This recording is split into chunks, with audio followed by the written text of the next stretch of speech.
사도 바울은 데살로니가에 편지를 쓰면서 그때 말씀을 전할 때에 마치 사람의 말로 전달된 것이 아니고 불덩어리가 교인들의 마음속에 하나님의 말씀을 새겨 놓았던 것처럼 설교되어졌다고 말하고 있습니다. 이때 하나님의 말씀에 큰 권세가 있었고 성령의 큰 확신이 있었던 것입니다. 오늘 첫 번째는 데살로니가 교인들은 하나님이 택하신 사람이었다 하는 것입니다. 여기 4절에 보면 하나님의 사랑하심을 받은 형제들아 너희를 택하심을 아노라 이렇게 말했습니다. 어떻게 하나님은 어떤 사람을 꼭 택하시는가? 하나님이 택한 사람은 안 믿으려고 해도 이 친구처럼 환난풍파 당해서 결국은 믿게 되고, 하나님이 택하지 않은 사람은 아무리 자기가 믿고 싶어도 못 믿는 건가 이렇게 생각하기 쉽습니다. 사도 바울은 자기 자신이 어머니 뱃속에서부터 택함을 받았다고 말하고 있습니다. 그는 어머니와 아버지가 결혼하는 과정이라든지 자기가 공부하는 과정이라든지 예수님을 만나는 과정이라든지 이게 하나도 빼놓을 수 없는 외통수의 길로 하나님께서 자기를 몰고 가셨다, 그런 뜻을 가지고 있는 것입니다. 하나님께서는 데살로니가 교인들을 택하셨습니다. 그것은 데살로니가 교인들이 많은 환난 가운데 어려움을 겪고 있는 가운데 고나로 몰렸는데 그때 사도 바울이 가서 복음을 던지니까 막 폭탄이 터지는 것처럼 부흥의 역사가 일어났던 것입니다. 우리도 우리의 인생을 돌아보면 자기가 원하는 대로 된 것은 하나도 없습니다.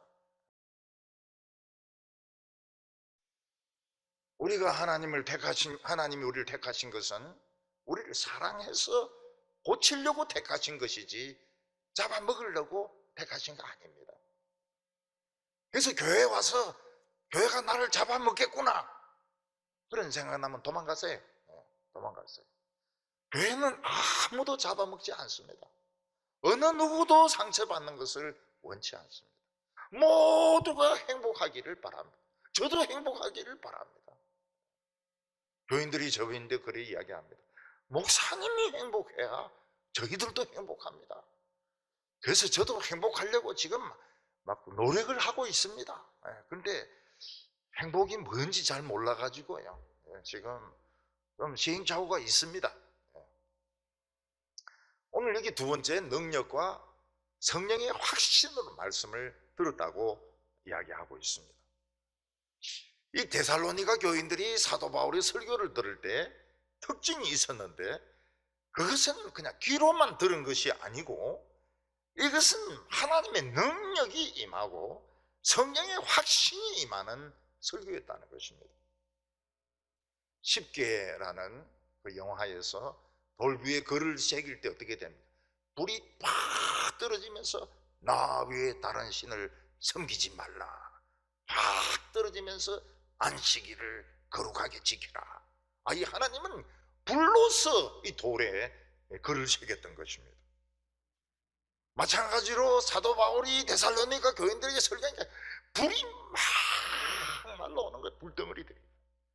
불덩어리 날라오면서 막 데살로니가 교인들의 가슴 속에 막 예수는 하나님의 아들이다, 예수는 부활하셨다, 복음은 영생이다 막 새겨지는 겁니다. 이 너무나도 뜨거울 정도로 말씀이 막 새겨지는 겁니다. 그래서 데살로니가 교인들은 시간 가는 줄도 모르고 거기가 어딘 줄도 모르고 그냥 너무 뜨거워가지고 지금 몇 시인지도 모르고, 그때는 또 시간이 없지 않았습니까? 시간을 알려주는 유일한 것이 닭이거든요. 닭조차 정신을 못 차리면서 하나님 말씀이 팍팍 새겨진 것입니다. 저는 신학교에 가고 이래도 어려운 신학 이런 이야기 안 합니다. 그래 봐야 우리 안 나와요. 성경을 가지고 설교하면 막 신학생들 가슴에 막 불이 붙습니다. 불이 막 붙. 뭐 똑똑한 사람들, 뭐 교수들, 서울대 학생들, 뭐 연대 학생들, 막 수준 높은 설교, 뭐 프란시스 셰프를 설교하고, 뭐 디트리히 본 헤프를 설교. 그래가 불 안 붙어요. 사람들은 철학을 강의를 합니다. 사상을 강의를 합니다. 그리고 막 우스갯소리를 하고, 우스갯소리를 해도 사람들이 감동 안 받으면 막 욕을 합니다. 욕을 해야 돼요. 그러나 하나님의 말씀이 해석되고 성령의 바람이 불 때는 물덩어리가 떨어집니다. 물덩어리가 막 떨어지면서 속에서부터 막 이게 새겨지기 시작해요. 영원히 없어지지 않는 하나님 말씀이 가슴에 새겨지게 됩니다. 근데 모든 설교자들이 사실은 이런 데살로니가 같은 이런 말씀을 원하지만 그런 일들은 잘 일어나지 않고 있습니다. 그 이유가 뭘까요? 불을 못 일으키는 겁니다. 불부터 일으켜야 불덩어리가 날아가는데 불을 못 일으키는 거예요. 불을 일으키는 방법을 잘 모릅니다. 불은 성경이 해석되면 마치 부싯돌을 딱 때리는 것처럼 불꽃이 튀기 시작합니다. 교인들이 제일 기쁠 때가 언젠가 하면 성경이 해석되어질 때입니다. 예화가 아니에요. 예화는 기억도 못합니다. 교인들인데 물어보면 예화는 기억도 못해요. 그래서 저는 예화를 엉터리로 말할 때 있습니다. 근데 신경 안 써요. 뭐 어차피 기억을 안 하니까요. 근데 성경이 바로 해석되어지면 부싯돌이 붙듯이 불똥이 튑니다. 우라늄이 갈라지듯이 거기서 빛이 나오고 에너지가 나오게 돼요. 불똥이 튀는 거예요. 근데 여기에 이제 바람이 불면은 불이 막 날아갑니다.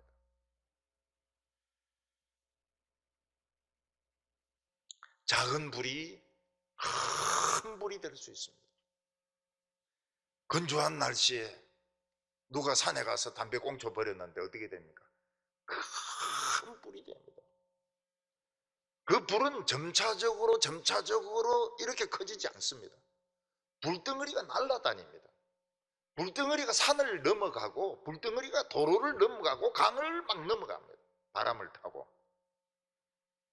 그래서 이 산불 끄는 사람들, 특히 우리나라는 아마추어들이 자원봉사자들이 막 올라가고 이러는데, 미국도 자원봉사자들은 올라갑니다. 그렇지만은 그 지휘관은 베테랑 중에 베테랑입니다. 왜냐하면 그 바람 불의 방향을 잘못 읽으면 다 죽습니다. 미국은 진짜 그 나무 숲이 많기 때문에 싹 다 타주고요. 도망갈 수가 없습니다. 아무리 자기가 빨리 도망간다 하더라도 불이 더 빨리 날아갑니다. 불이 저 앞에서부터 붙기 때문에 방향 감각을 상실하게 되고 결국은 불에 타 죽게 되는 것입니다. 우리나라 강원도에서도 산불이 붙었을 때 얼마나 불길이 셌는가 하면 큰 범종이 녹아버렸어요. 성령의 바람을 누가 일으킬 수 있습니까? 하나님이 일으킬 수 있고 예수님이 일으킬 수 있습니다. 덴마크는 전부 풍차로 되어 있지 않습니까? 방앗간이 풍차로 되어 있어요. 바람 안 불면 그거 그냥 서 있습니다. 근데 바람이 불면은 막 빨리 곡식 같은 거 가져와 가지고 막 빨아야 됩니다. 사도 바울은 어떤 사람입니까? 성령의 바람에 예민한 사람이었습니다. 그래서 성령의 바람이 부는 쪽으로 이 사람은 선교하러 간 겁니다. 그래서 부흥이 많이 일어났어요. 핍박도 많이 일어났지만 부흥도 많이 일어났습니다. 사도 바울의 그 불꽃과 하나님의 말씀에 이 성령의 바람이 딱 붙으니까 완전히 들불이 일어나는 겁니다. 그래서 이 바람 안 부는데 무슨 뭐 운동을 하고 바람이 안 부는데 뭐 전도를 하고 뭐 하긴 해야 되지만 결과가 없어요. 어떤 분이 그런 이야기 하더라고요. 그냥 매주 나가서 전도하고 매주 나가서 막 사람들 근데 기독교 이야기해도 한 명도 안 온다는 겁니다. 한 명도, 단 한 명도 안 오고 자기 교회만 문을 닫게 됐다는 겁니다. 코로나 때문에. 그 왜 그렇습니까? 바람이 죽어버렸어요.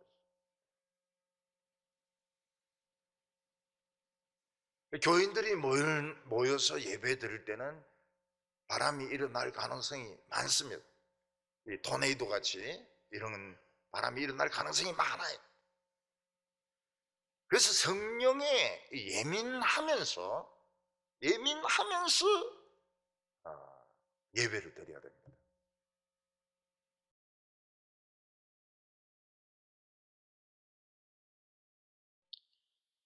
사도 바울은 그 데살로니가 교회에서 뭔가를 한 것 같아요. 여기서 풀리지 않는 미스테리가 두 가지가 있는데, 하나는 뭔가를 한 것 같고 또 하나는 들어가는 과정에 뭐가 미스테리가 있었던 것 같아요. 바울은 알고 데살로니가 교인들은 아는데 우리는 알 수 없는 거예요. 5절 후반절에 보면 우리가 너희 가운데서 너희를 위하여 어떤 사람이 된 것은 너희가 아는 바와 같으니라. 바울이 어떤 사람이었을까요? 데살로니가에서 어떤 사람이었을까요? 이거는 분명히 랍비나 그 당시 선생하고는 달랐습니다. 그때 랍비나 서기관들은 막 권위적이었어요. 권위적이고 막 이론적이고 막 가르치려고 들고. 근데 사도 바울은 데살로니가에서도 장막을 짠 것 같고요. 그냥 형제. 그냥 형제입니다. 근데 강대상에 딱 올라오니까 사자로 변하는 겁니다. 사자 한 마리가 막 으릉거리면서 막 말씀을 막 퍼붓는데 교인들이 막 죽어버린 거예요. 그 말씀 앞에서.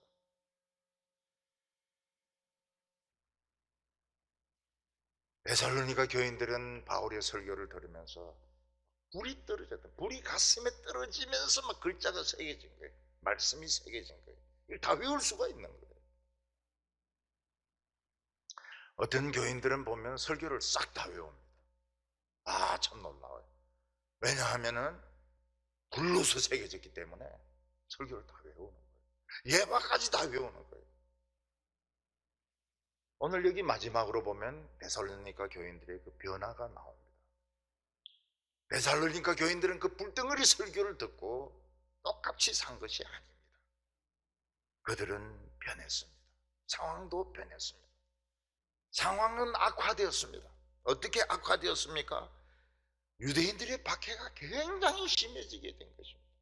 유대인들은 그 데살로니가의 상권을 다 쥐고 있었거든요. 여러분, 상권을 다 진 사람이 가게에서 나가라 그러면 장사 못합니다. 장사 못해요. 우리나라도 이 자영업자들 막 임금을 막 올리고 이러니까 장사 못해요. 데살로니가 교인들은 장사를 못했습니다. 그리고 이제 예배 드리는 데를 알면은 몽둥이 들고 가가지고 막 두들기 패기 시작하는 겁니다. 두들기 패기 시작하는 거예요. 종들은 집에 가서 주인에게 채찍질을 맞았고, 부인은 남편에게 머리카락을 잡혔고, 욕설과 구타와 막 아주 더러운 소리를 다 들은 것입니다. 그런데 놀라운 것이 뭡니까? 이 사람들은 웃고 있는 거예요. 부인들은 머리카락 잡혀도 웃고 있고, 종은 채찍질에 맞으면서도 웃고 있고, 주인이 화가 나서 막 더 두들겨 팹니다. 그래도 웃고 있고. 그들은 주인을 원망하지 않았습니다. 자기들의 신세를 한탄하지 않았습니다. 왜냐하면 주님을 닮아가기를 원했거든요. 사도 바울의 설교를 듣고 나서 우리도 주님같이 머리털 잡히고 수염 뽑히고 채찍에 맞고 우리 죽기를 원한다. 우리 주님과 하나가 되기를 원한다. 웃는 거예요, 이 사람들이. 데살로니가 교인들은 그런 핍박 가운데 웃었을 뿐만 아니라 우상을 싹 다 버리고 하나님을 믿었습니다. 9절에 그들이 우리에 대하여 스스로 말하기를 우리가 어떻게 너희 가운데 들어갔는지와 너희가 어떻게 우상을 버리고 하나님께 들어와서 살아계시고 참되신 하나님을 섬기는 자와 어떻게 들어갔는지, 여기 미스테리입니다. 미스테리. 어떻게 들어갔는지, 바울과 실라가 어떻게 데살로니가에 들어가 있는지 너희들이 안다는 겁니다. 제가 짐작하기에는 유대인들이 죽이려고 지키고 있었던 것 같아요. 근데 거기서 하나님의 이제 기적적인 역사가 나타나서 바울과 실라는 안전하게 통과했는데 이걸 데살로니가 교인들이 아는 겁니다. 기적으로 들어간 겁니다. 그냥 빌립보에서 데살로니가로 그냥 순전하게 간 것이 아니고 중간에서 바울을 암살하려고 노리고 있었는데 전부 졸았는지 막 흙먼지가 일어났는지 바울과 실라는 무사히 통과를 했던 겁니다.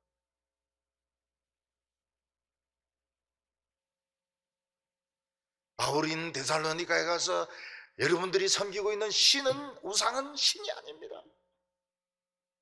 이거는 전부 모조품입니다. 가짜입니다. 살아계신 하나님을 만날 수 있는 방법은 말씀을 듣는 것밖에 없습니다. 이게 데살로니가 교인들의 마음에 막 불러서 새겨진 거예요. 집에 가가지고 뭐 사당들, 우상들 전부 다 두들겨 부수고 그들은 하나님을 믿는 자들이 되었던 것입니다.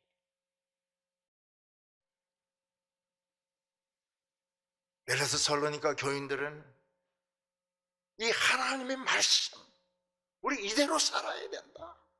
우리 십자가를 지어야 된다. 우리 요거들 먹어야 된다. 우상 다 버렸던 겁니다. 7절과 8절 보면 그러므로 너희가 마게도냐와 아가야에 있는 모든 믿는 자들의 본이 되었느니라. 주의 말씀이 너희로부터 마게도냐와 아가야에만 들릴 뿐 아니라 하나님을 향한 너희 믿음의 소문이 각처에 퍼졌으므로 우리는 아무 말도 할 것이 없느니라. 마게도냐는 큰 지역을 말합니다. 경상남도, 경상북도, 아가야도 거기에 붙어있는 큰 도를 말합니다. 데살로니가는 거기에 있는 작은 도시입니다. 이 큰 지역에 있는 교회들이 이제 믿은 지 오래되니까 다 매너리즘에 빠지는 겁니다. 예수를 믿는다 하지만 부자가 되어야 되고 그들은 세상 사람들이 가지고 있는 것을 자기들도 다 가져야 된다고 생각을 했습니다. 신앙은 싸늘하게 식었고 뜨거워질 필요를 못 느끼는 거예요. 뜨거워지는 걸 싫은 거예요. 근데 마게도냐와 아가야에 있는 그 교인들에게 신선한 소식이 들렸습니다. 그것은 데살로니가 교인들이 불을 받았다는 거예요. 설교 말씀을 듣는데 막 불바람이 불더라는 거예요. 그리고 그 사람들이 막 채찍에 맞으면서도 웃고 부인들의 머리털 잡히면서도 웃고 애들은 막 몽롱에 맞으면서도 막 감사하고 그리고는 막 그 우상을 전부 쓰레기통에 다 집어넣어 버려서 우상이 없는 거예요. 그들은 가난했고 그들은 사람들에게 욕을 먹었고 그들은 집에서도 쫓겨났지만 그들은 예수를 닮기를 원했습니다. 예수님이 뭐라고 말씀하셨습니까? 새는 둥지가 있고 또 여우는 굴이 있지만 인자는 머리 둘 곳이 없더라. 예수님이 노숙자입니다. 노숙자의 원조는 예수님이 노숙을 많이 하셨어요. 그래서 살로니가 교인들도 우리가 살아있으면 되는 것이지 뭐 우리가 뭐 잘 살 필요가 뭐가 있나. 우리 맞는 거 이거 굉장히 좋은 거다. 예수님도 맞았는데 뭐 이러면서 사람들이 기뻐했던 것입니다. 여기 마지막 10절을 보면 또 죽은 자들 가운데서 다시 살리신 그 아들이 하늘로부터 강림하심을 너희가 어떻게 기다리는지를 말하니 이는 장래에 노하심에서 우리를 건지시는 예수시니라. 데살로니가 교인들은 복음을 듣고 난 뒤에 예수님이 하늘로부터 오시는 것을 간절히 기다렸습니다. 하늘이 무엇입니까? 천국의 문입니다. 언제서 천국의 문이 열려서 우리 주님이 천사장과 천사들과 나팔 소리와 함께 오실고, 그것만 기다렸습니다. 예수님이 오실 것을 기다리니까 그들은 긴장했습니다. 예수님이 오실 것을 생각하니까 그들은 순결했습니다. 예수님이 오실 것을 생각하니까 세상에 아무것도 아닌 거예요. 여기서 두 종류의 사람을 볼 수 있습니다. 한 종류의 사람은 예수님이 오실 것을 기다리는 것입니다. 하늘이 천국의 문입니다. 언제 저 문을 여시고 예수님이 오실까? 구름 타고 오실까? 거기에 비해서 어떤 사람들은 예수님이 오시는 것에 대해서 무관심합니다. 예수님이 안 오시면 좋고, 예수님이 오시면 할 수 없고, 좀 세상에서 내가 좀 더 돈 벌고 즐기고 난 뒤에 오시든지 마시든지 하시고, 예수님이 오심을 간절히 기다리는 자들은 진노의 심판을 피할 것입니다. 그런데 예수님이 오시기를 원치 않는 사람들, 예수님이 오시는 것에 대하여 무관심하는 사람들, 예수님이 오시는 것을 반대하는 사람들은 아주 하나님의 진노의 심판을 받게 된다고 말씀하고 있습니다. 그래서 예수 믿는 사람들이 예수님이 오시는 것에 대해서 무관심하면 뭡니까? 잠든 겁니다. 세상에 잠든 거예요. 세상에 정신이 빠진 것입니다. 우리는 하늘만 보면 예수님이 생각나야 됩니다. 예수님이 오시는 것을 간절히 기다려야 됩니다. 이 세상에서 머리털 잡히고 채찍에 맞고 따기를 맞아도 하늘만 쳐다보면 예수님이 생각나야 됩니다. 머리 둘 곳이 없고 집이 없고 직장도 없고 결혼도 안 되고 애가 없어도 무슨 상관이 있습니까? 예수님이 오시면 상관이 없습니다. 만약 우리가 세상 사람들 가지는 거 다 가지고 천국까지 간다면 이건 욕심이 너무 많아요. 우리 성도님들은 이 불의 말씀이 살아나기를 기도하시기 바랍니다. 지금 한국 교회는 빙하기를 겪고 있습니다. 망교회가 없어져서 목사님들이 울고 있고 교인들이 울고 있는 것을 알아야 됩니다. 그래서 다시 부흥을 일으키는 우리 성도들 다 되시기를 바랍니다. 기도드리겠습니다. 사랑이 많으신 하나님 아버지, 우리에게 말씀을 주시되 불과 함께 주시고 불바람으로 주신 하나님 아버지, 말씀이 우리 가슴에, 이 딱딱한 가슴에 새겨지게 하여 주시옵소서. 우리가 예수님의 다시 오심을 기다리게 하여 주시옵시고, 긴장하게 하여 주시옵시고, 회개하게 하여 주시옵시고, 정결하게 하여 주시옵소서. 예수님을 닮아가게 하여 주시옵소서. 날마다 내 십자가를 지고 주님을 따르게 하여 주시옵소서. 우리가 세상 사람과 똑같으면 예수 믿는 것이 무엇이 틀립니까? 세상 사람들과 똑같이 말게 하여 주시옵소서. 예수님의 이름으로 기도하옵나이다.